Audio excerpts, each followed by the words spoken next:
Hello people of the internet, welcome to Paint to Life episode 33. Tonight is Halloween, the spooky, scary holiday we've been celebrating on Paint to Life for the past 4 weeks now.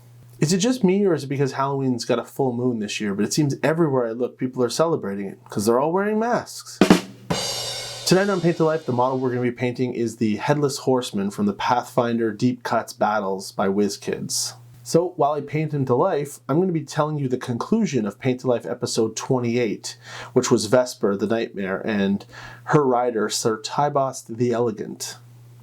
Terrorizing the town of Lockwood unchallenged for 27 years, a Paladin of Torm has finally arrived to defeat this evil using a secret weapon, the fiend's old squire, Jacob.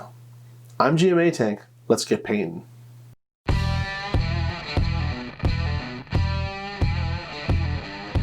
So, what is a Headless Horseman? The Legend of Sleepy Hollow is a gothic story by American author Washington Irving and is among the earliest examples of American fiction with enduring popularity, especially during Halloween, because of a character known as the Headless Horseman, believed to be a Hessian soldier whose head had been taken off by a cannonball.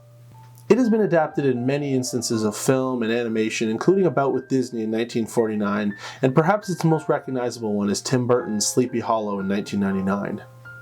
In some versions of the story, the horseman is perpetually looking for his head, and whoever controls the skull of the horseman can command it to do their bidding.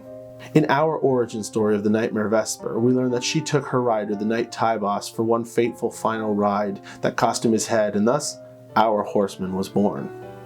In the country of Cormyr, in the capital of Suzail, in an institution for the out of sorts, a middle-aged patient named Jacob regales some new patients with the story of how he was once a young squire for the folk hero legend Tybost the Elegant. The patients listen to him intently as he describes how Tybost and his angelic Pegasus Aurora would take to the skies and drop havoc on evildoers everywhere across Cormyr. Ultimately, however, at an inn in the town of Lockwood, Tybost would lose his Pegasus to a gambling debt, and the Cretans took her away and sold her to a warlock, who viciously tortured her and removed her wings, thus creating the malevolent creature known as the Nightmare. Tybost kept this dark secret for almost a year from everyone, including Jacob, and ultimately he descended into madness. The Nightmare, now known as Vesper, arrived, killed him, and took his body with her down into the 9 hells, and he was never seen again. Once his story is over, however, none of the patients believe him. They say things like, well, if that's true, how do you know this happened? And how weren't you killed? And the most hurtful, he probably just dumped you because you were a garbage squire. Jacob, now in his 40s, looks down at his aging hands and silently contemplates if that was indeed the truth. Now later that very day, he's approached by a beautiful woman in very fancy armor who wishes to speak with him, so Jacob is led to an interrogation room where he is sat down for a chat. Her name is Erica Raven, and she's a Paladin of Torm. She says Jacob has a very interesting story, but that he left out the part where he spent the first year looking for Tybost, dutifully trying to track him down, and asks what else happened. Jacob tells her how he was disowned by House Froze for shame. He searched for no avail until the fall holiday known as Hallows Eve, in which he could sense a presence. He heard a distant ghostly neighing, and occasionally would catch a glimpse of a horse of fire and ash. This is the comment that causes Erica to raise an eyebrow. Leave us, she commands the guards, then shares her own story with Jacob. She says when she was just 7 was the first time she caught a glimpse of the creature she calls the Headless Horseman. It was a large, muscular man with dark armor, a purple and blue cloak reminiscent of one the purple dragons would wear, and mounted atop a creature of shadow with hooves and mane of fire and flame. Finally, the man himself had no head, just a bloody stump where the head ought to be. Her parents were the innkeepers of the Raven's Loft, the small inn in the village of Lockwood. She watched as the creature broke in on Hallows Eve and took her sister, mother, and father's head right from their shoulders with its sword. She believes, through grit teeth, that she would have been taken as well, were it not for the fact that she was hiding under the floorboards playing hide-and-go-seek with her sister when it happened. Now orphaned, she was taken in by the Church of Lathander, but the following year, another murder in Lockwood.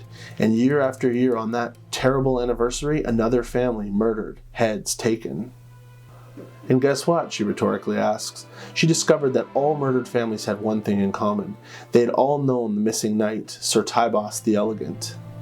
This is how she found out about Jacob and his current location.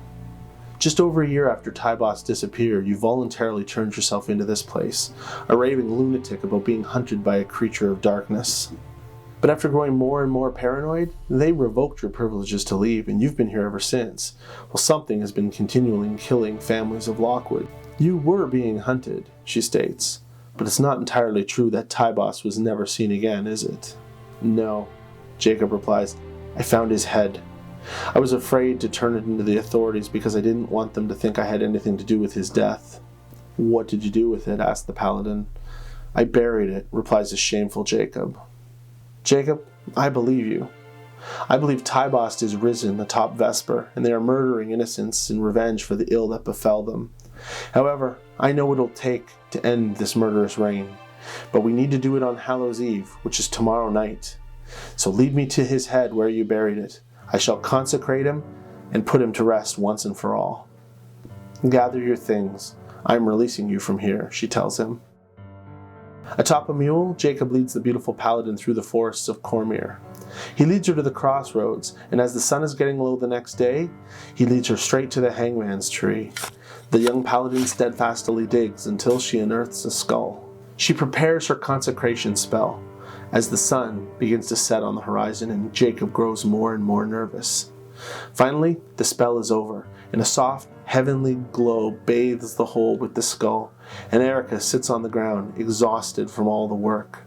You know, Erica, that first year, Tybost and Vesper came looking for me. I heard his ghostly voice over the wind. He was looking for his head, and that's when I realized he wouldn't hurt me because I knew where his head was. You actually communicated with him? Yes. He asked me who he should kill instead, but I just consecrated his grave, so his soul has been saved and you are in no danger, Jacob.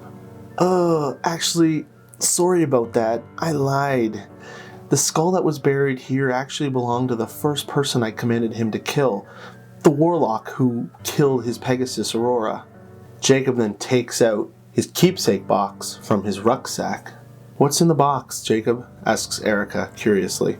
The very next year, he came again, and this time, I sent him after your father, the innkeeper of the Raven's Loft in Lockwood. How would he allow such an elegant man as Tybost to gamble in his establishment in the first place? Jacob then opens his keepsake box, and from inside a charred skull can be seen in the moonlight. A look of horror washes over Erica's face. You have the skull? He has to kill the families too, to ensure that the children don't grow up to try and avenge their deaths, but I guess you just squeaked by. You are responsible for so many innocent deaths. I'm taking you in. From behind Jacob, a glowing red mane, tail, and fiery hooves emerge from the darkness. Billowing ash pours from the flared nostrils, and atop this nightmare is a headless humanoid figure wearing full plate armor and a purple and blue cloak. Welcome, my lord. It's been over 20 years since I've seen your splendor in person, Jacob says as he pets the top of the skull inside his box. It's a nice change from whispering to you in dreams. This year's quarry will be the sole survivor, Miss Raven. Days later, Jacob returns to the madhouse, keepsake box in hand. Hello, my name is Jacobin, and I seek asylum. There are terrible things in this world, and I am only truly safe from them behind the safety of these walls. Tybost, the Headless Horseman.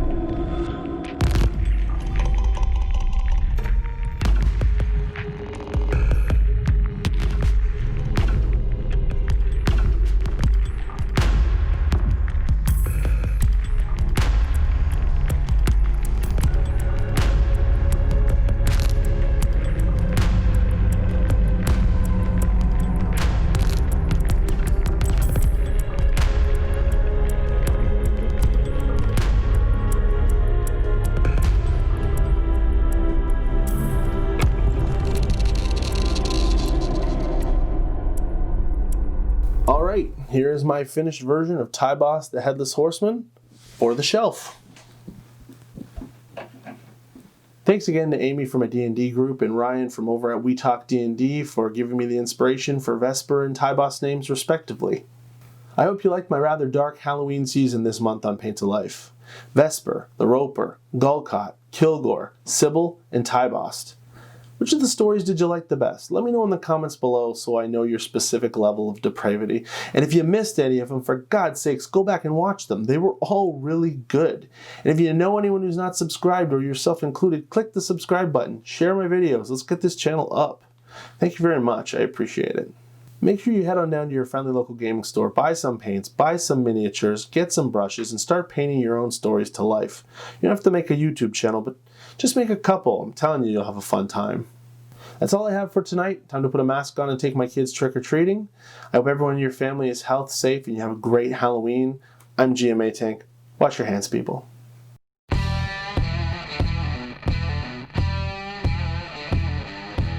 While families continue to be killed at Lockwood.